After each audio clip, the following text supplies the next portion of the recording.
Hey, what's up guys? Jake with Legacy 4x4 here again, and today we're back working on my do-it-yourself teardrop trailer, and today we're going to be making a couple of the doors. My goal today is to get the two front doors done. So let's go ahead and get started. We'll start knocking out those two front doors, and if I've got time, I'm going to come back to the rear of the trailer. I'm going to knock out these rear doors too. We'll do a separate video for the front door because that's going to be a completely different design. But let's go ahead and get our storage doors all finished up. Let's go ahead and get started.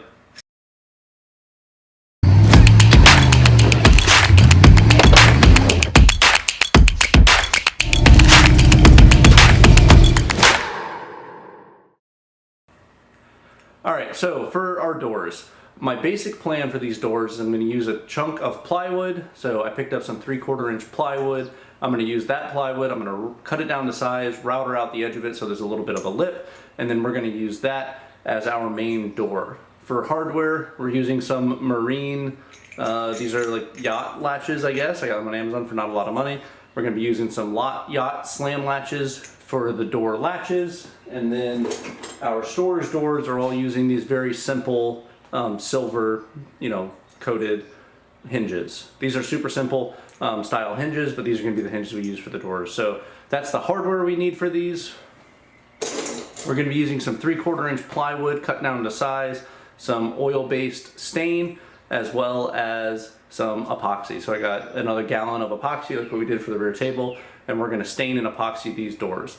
I'm choosing to go with stain and epoxy because it's going to provide a weatherproof seal. It's going to make a nice finished coat on the doors, and I think it's going to look good having the wood color kind of contrasting the steel and the gray of the trailer. So with all that stuff said, I'm going to start by getting these doors done. So for the front, I've got two chunks of 3/4 inch pine plywood with a sanded edge on the face of it, and we're going to cut them down to size and then router it out. So let's get the table saw up and let's get these doors cut down to size.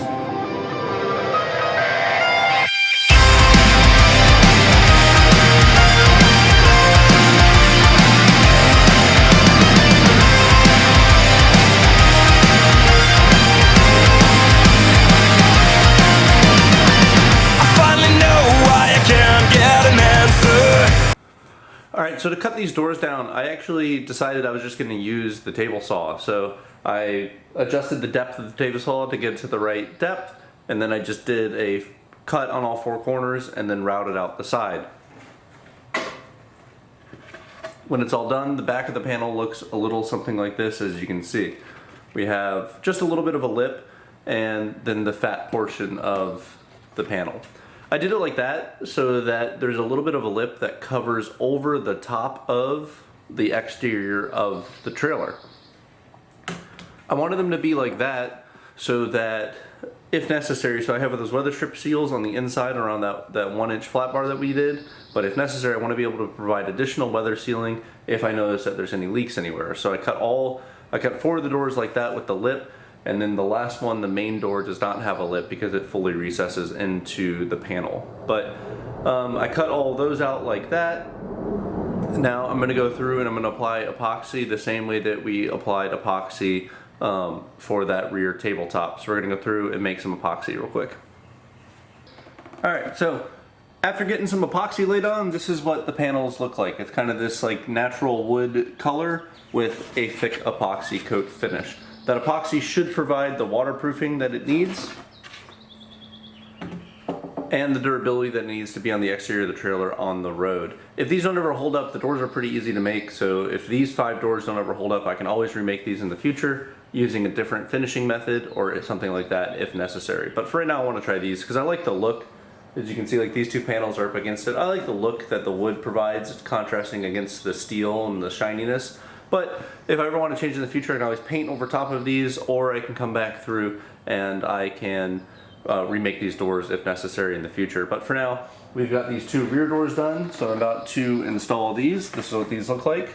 So I need to figure out a way to install these doors onto the rear. So these are going to be a low hinge that flips down, but in order to get the clearance for that hinge, to operate with the way I have this cut, I'm going to add a little piece of furring strip down on the bottom of the trailer in order to give me something to bite into, just because I need to eat up like a 1/2 inch gap down here, and I want to have a little bit more meat for the hinge to tie into. So we're going to cut something, either steel or some wood and add a little furring strip down.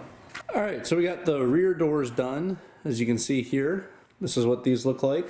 So on this side, they're slightly different colors because they're slightly different species of wood, but I'm using what I got. But you can see that we've got a latch. It opens up and you can see our panel here. Nice secure fit. You can see it's not going to bounce around or jiggle out.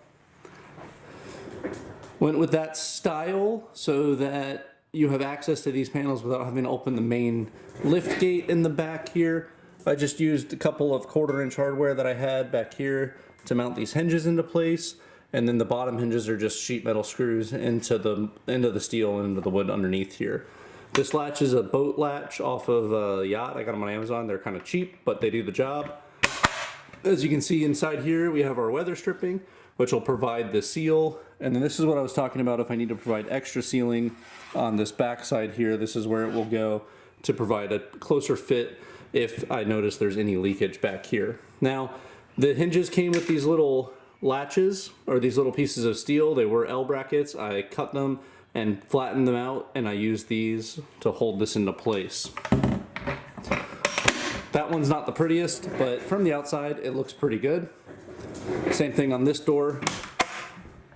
Comes out and you got access to the cooler. That one's a little tight. The cooler definitely takes up a lot of space. If I were to do this again, I would definitely increase the size of the cooler space so that this isn't as tight of a fit.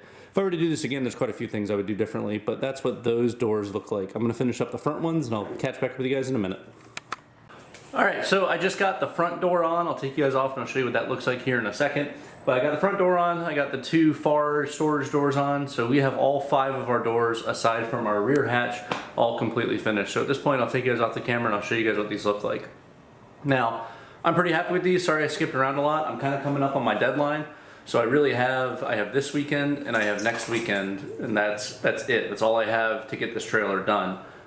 This is a self-imposed deadline. I'll have a little bit more time, like a couple of afternoons and a little bit to do some fine tuning, but I want to get the bulk of this thing all finished up. So sorry that I didn't record a whole bunch of this. I apologize. I was just cruising, trying to get this thing all knocked out. But I'll take you guys off the tripod there and show you what this looks like now. All right, so you guys have seen the back already. This is the back all finished up. We've got the main door over here all done now. That's what that looks like. So this one doesn't have an exterior lip. This one is recessed into it. That was just easier to do with that heavy of a board. I couldn't get the recess and the exterior lip to work properly. Now, I think it should still be fine. I might do like a drip edge. Like I might buy like a, like what you can put on car windows. I might put something up there just to help keep the water from coming off of that, but it should be fine. It's fully pinched in on all this weather stripping back there, so I'm really not that worried about it, but I might just add a little bit there. You can see we got silver hardware, black doorknob, and a black window. Now, the window does slide up and down. I have it down right now because I was lifting it up and down to reach my hand in here. This is a double locking latch, so this is able to be locked both with a deadbolt and a lock on the door itself. It is a very tight fit to get it to go in. I also think I'm going to add a bump stop or something over here. I'll do that later on. For the latch for this, I just bent a piece of 3/16 and welded it into place, cut around the weather stripping, and welded this into place there. That gives it a really tight fit so that it compresses all of this weather stripping properly. You can also see that I added the mattress in just to get the mattress into place. Trying to get all these little things done. Now you do have to kind of press this a little hard to get this to seat. See if I can do it with one hand. There it goes. So you got to kind of push that in on just a little bit to get it to seat properly, but it does seat, which is nice. And moving on up here, these are our front storage doors. So these work the same as the rear ones. You got a latch. I used the hardware that came with it, and it fits up nicely. We've got our front rubber mat, and we've got our other door over here, as you can see.